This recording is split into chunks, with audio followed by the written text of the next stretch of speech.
आणि आता बातमी आहे किरीट सोमय्या यांच्या दौऱ्यासंदर्भात। किरीट सोमय्या अमरावती आणि अकोला दौऱ्यावर असणार आहेत। बांगलादेशींविरोधात पोलिसांकडे पुरावे सादर करतायत।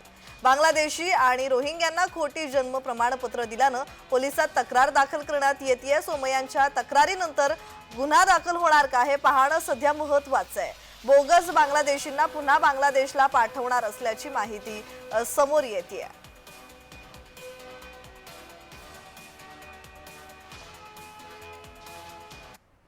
फर्जी डॉक्युमेंट बेनामी लोकांचे अर्ज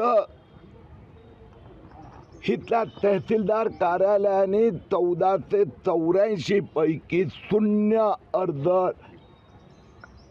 फेटाळले। 585 ना सर्टिफिकेट दिले आणि 900 ना देण्याची प्रक्रिया पूर्ण केली। या संबंधी 100 पुरावे मी आज अंजनगाव पोलीस स्टेशन येथे सुपूर्द केले। माझी तक्रार दिली आहे।